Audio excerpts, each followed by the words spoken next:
Hello, fabulous friends and fans. Welcome to Synchronicity University. I am your astrologer, Nadiya Shah, and this is your moment of synchronicity. This lesson looks at Saturn in the sign of Taurus in the natal chart, or Saturn in the second house in the natal chart. And then finally, we'll look at Saturn transiting through the second house. So in modern Western astrology, there is a natural correspondence that takes place between sign and house, and in this case, between Taurus, the sign Taurus, and the second house of an astrology chart. And so the two are not exactly the same thing. They're not mutually exclusive. If you have Saturn in the sign of Taurus, but in a different house, you'll relate to some of the things that I talk about when I start talking about house. However, you are going to want to watch that video that has to do with having Saturn in the specific house that is in your unique birth chart as part of further understanding just how it is that that particular placement is a part of a very loving universe, moving you towards greater love and greater wisdom, which is what I believe everything in the universe is ultimately designed to do. If you are having Saturn transiting through the second house, you will relate to some of the stuff that I talk about when I talk about Saturn in the second house in the natal chart. Now, people with Saturn in the second house in the natal chart sort of always feel the way that you're going to feel for a little while. Okay, so this one energy that you are hosting for this little while is something that some people are kind of used to as part of their life path. And so you'll relate to some of those themes. But of course, there are certain unique aspects of having Saturn transiting through the second house that we'll look at as well. So, Saturn in the sign of Taurus. Taurus to me is the sign of the five senses. That's really what it comes down to. That is at the essence of the energy of this sign. Wherever Saturn is in your chart, it is a part of the sky for you that usually in early life causes some challenges, some difficulties. There may be some limitations or restrictions there. There may be a feeling of being burdened in that particular part of the sky, or that particular energy feels harder to summon or feels difficult to grasp, difficult to channel in healthy ways. But once a person has a Saturn return, and particularly once a person enters their 30 and they sort of astrologically speaking, numerologically speaking, become an adult, enter adulthood, that is when they start to tap into their Saturn a little bit more consciously, or at least start to understand how that energy can be used to move themselves towards greater success, to move themselves towards creating a legacy as well that they can be proud of, to move themselves towards greater self-respect and a greater ownership for their happiness as well. So that energy, as represented by the sign in which Saturn is an energy that must be honored at some point in the life. And ultimately it is by honoring that we're able to really center ourselves and honor the incarnation, honor the fact that we're here on Earth for a reason. Wherever Saturn is, you can't escape it. It is about honoring that as much as you give, as much as you're going to get. So how are you going to find that right balance? And also honor the purpose of the incarnation by accessing this energy that much more consciously. With Taurus, it's about the five senses, yes. So it is about understanding that you can ultimately trust your five senses and now tap into them to create greater prosperity for yourself. So it is not uncommon for people with Saturn, the sign of Taurus. They may have some challenges where it comes to whether it's, in early life, maybe they might not hear as well. Maybe they might have some trouble making some certain distinctions visually as well. I think about taste also.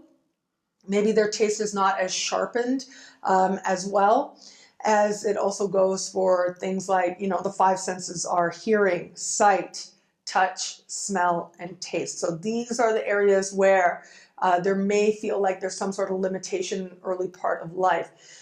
Sometimes it's just that people, they may feel a little bit self-conscious as well where it comes to where that Saturn is. Now, this is all else being equal as I share this. If that Saturn is really positively aspected to several personal planets in the chart, that can change the way that Saturn is realized. that Saturn might not be as much of a limitation. Although there may be periods, for the most part, there's an easier understanding of how you can tap into that energy to your advantage, to manifest, to create outcomes that ultimately lead you to a level of success. So that's something that you're able to tap into that much easier and likely that much earlier as well. But regardless, again, all else being equal, these are usually people who do find some sort of impediment to one of the five senses in the early part of life.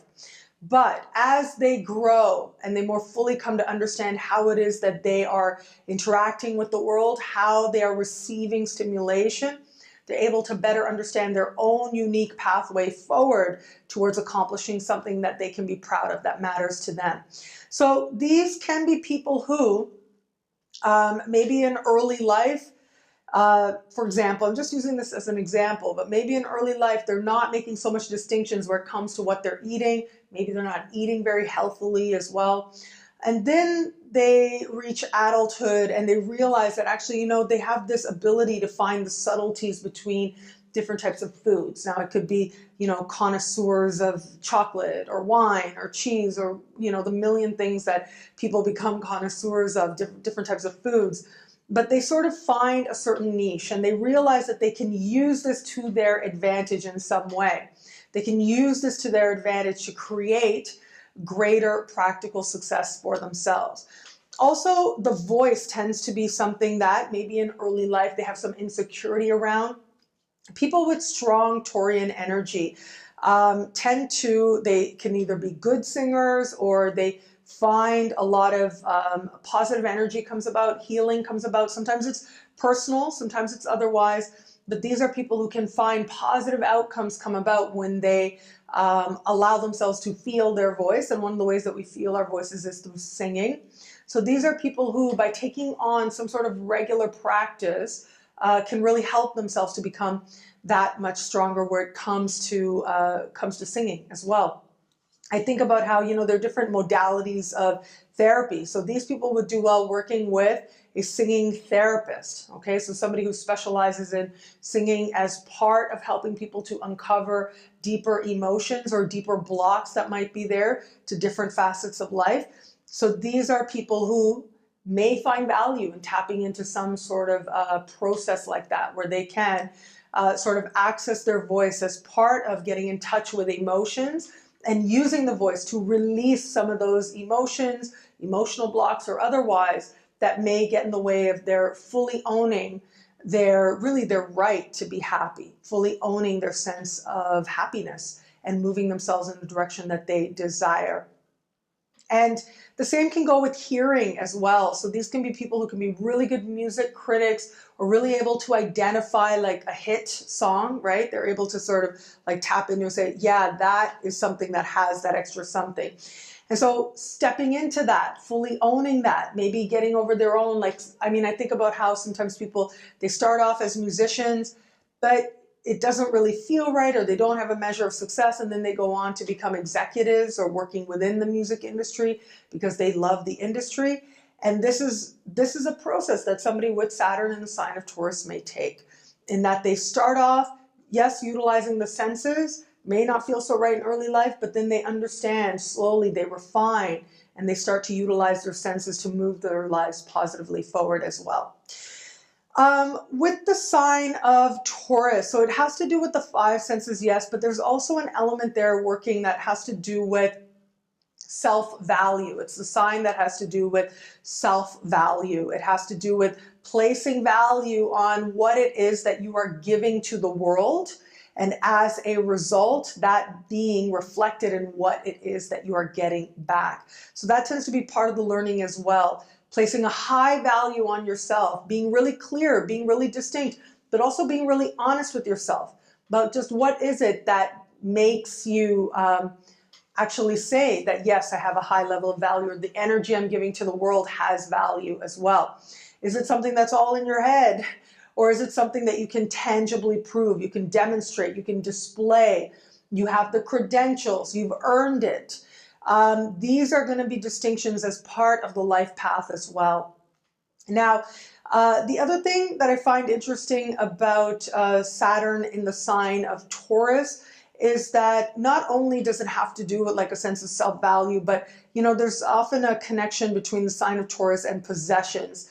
Now, here's what I have found with that is that it's not so much about, while we can say, and we'll talk about the second house in just a moment, with the Taurian vibration, it's about the quality, okay? It's about how something feels on your skin. So it's not necessarily about having something that's brand name, but it's more about having something that it might be brand name, but that brand name represents quality. It represents something that feels amazing, like on your skin, or something that is known to be of a higher quality than other brands. So they're going to be attaching value with quality and also with the experience of having that. It's not just about having it, but it is about the experience of having it. So how does it feel? How does it smell? How does it sound?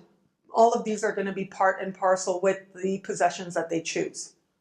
Now, Saturn in the second house. Now, here's what I have found with people natally with Saturn in the second house. The second house has to do with what it is that you do to provide for yourself, to meet your needs, and to provide for those to whom you are responsible. So yes, there is still that element, that Taurian element of value. What value do you believe that you're giving, and how is that being reflected? So these people are going to be concerned with that, to sort of figure out and find their way to give something of higher value. However, what I have found the more sort of dominant vibe with this is that when you have Saturn in the second house, something in you knows that you always have to know within you that you can provide for yourself. And there tends to be something within the person that knows, and I found this, that it isn't so much about just what you're earning, right? It isn't so much about, yes, I have a job and I can do this and I can make money. But it is about knowing that as long as you have yourself, that you have your greatest resource. And as long as you have yourself, you have that ability to earn what it is that you need, to work on your own behalf in order to allow resources to come into your life. As a result, people, they connect with other people for all kinds of reasons, right? They get married for all kinds of reasons as well.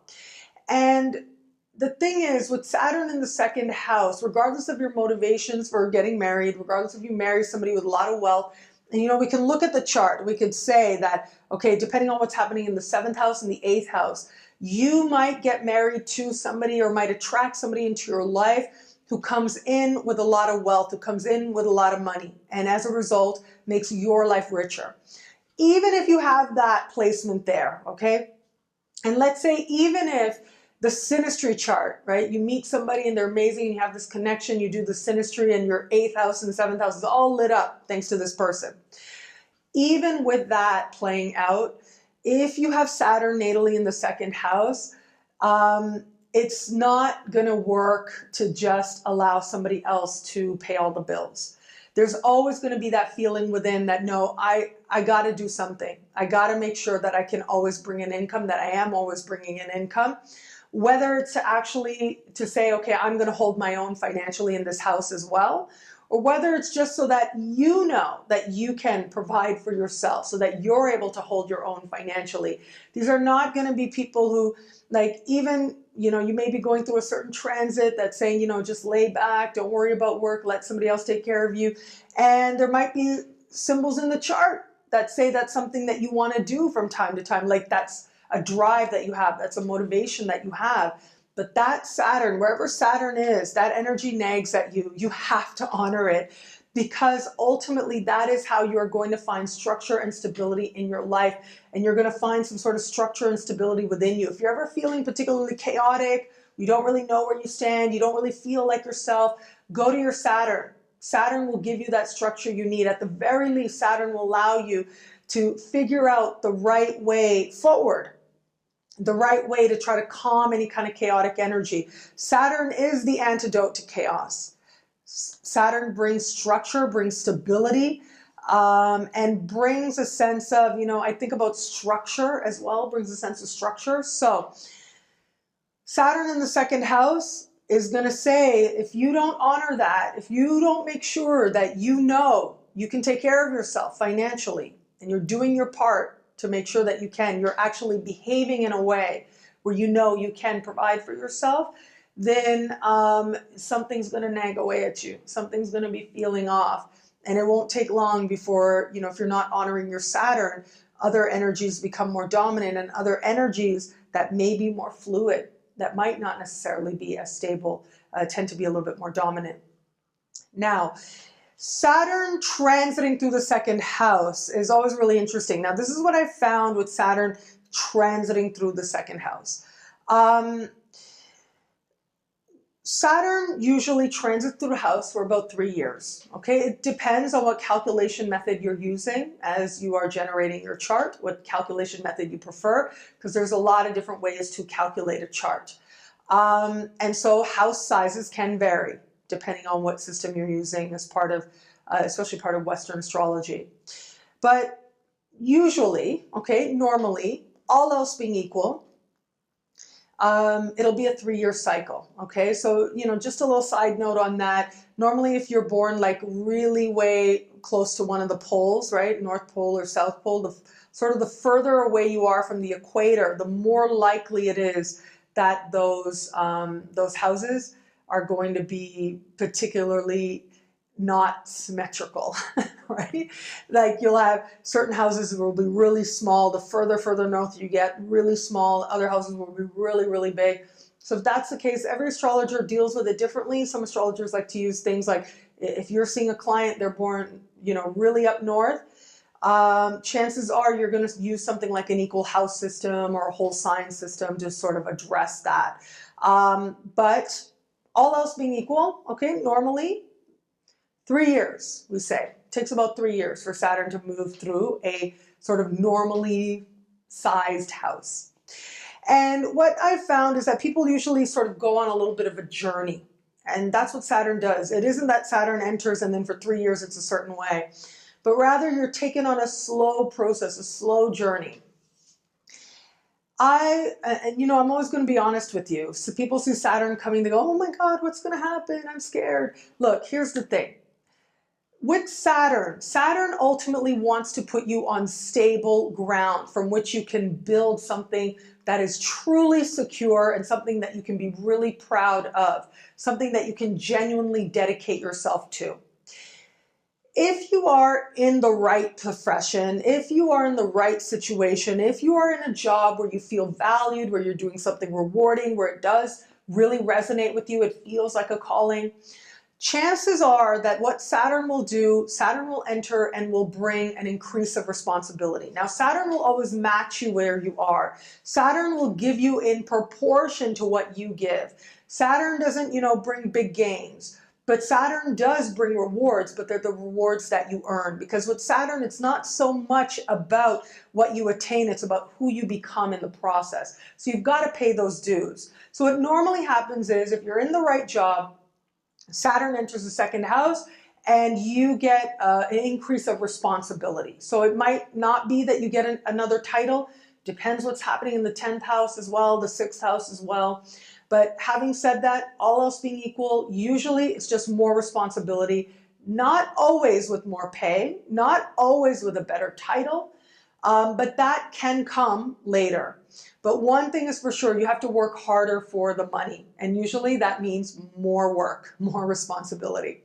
So that's normally what happens as part of you showing that you can do your part and that you are willing to become who you need to create greater prosperity for yourself, to become that person who, it isn't just about attracting, but become that person who's giving at the level of being able to receive greater prosperity.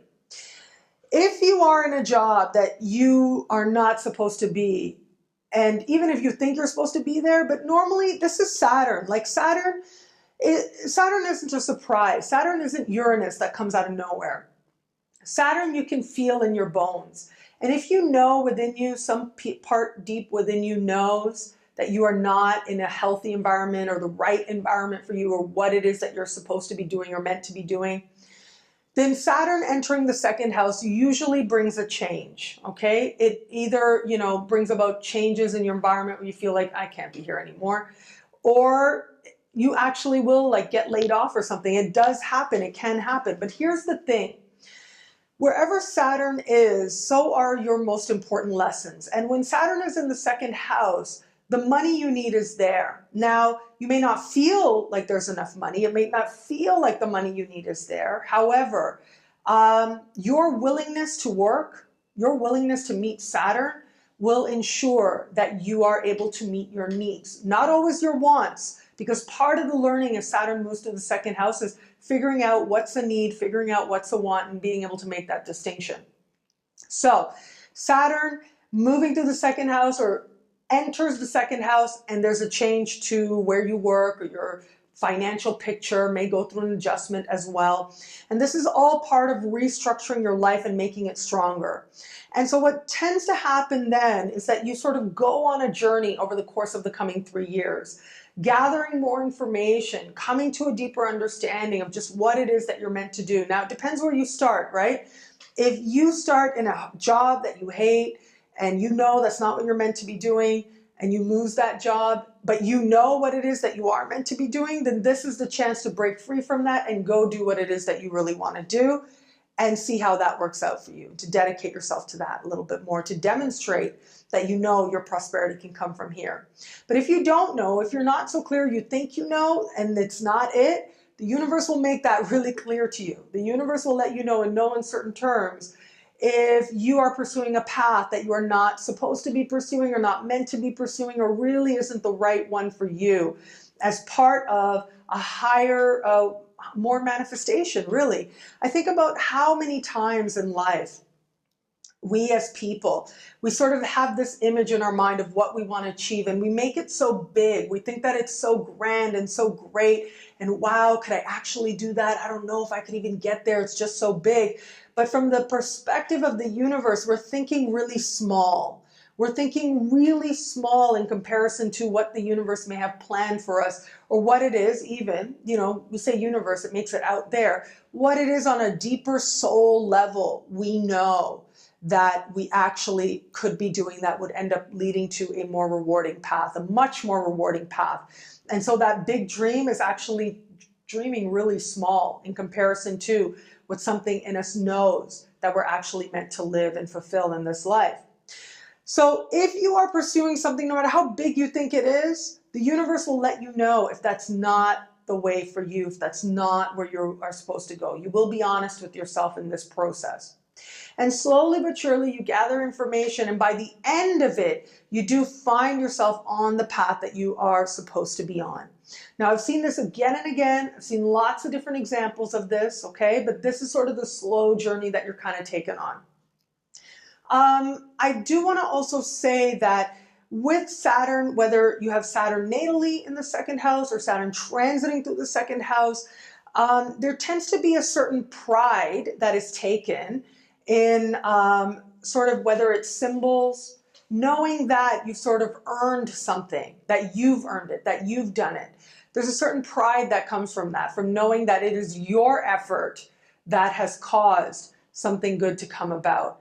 And that's part of the process as well. Again, this is about Saturn teaching you that as much as you give is what you'll get. So as you get things, you sort of, sometimes people will acquire possessions, okay? Whether it's as part of the life path or just part of a certain cycle, they'll take on certain possessions because they represent a measure of success. They represent a measure of knowing that they can actually provide for themselves, that they have that ability, and that's something that they end up taking a lot of pride in. So, as I said, even though Saturn moving through the second house doesn't always give you what you want, but it does give you what you need if as part of that, you sort of, and what can happen as well is as part of that, people may at some point in that journey find themselves drawn to wanting to take on some sort of status symbols as well, whether it's just one key thing or more, as part of them being able to demonstrate themselves that, yes, I can have this. Yes,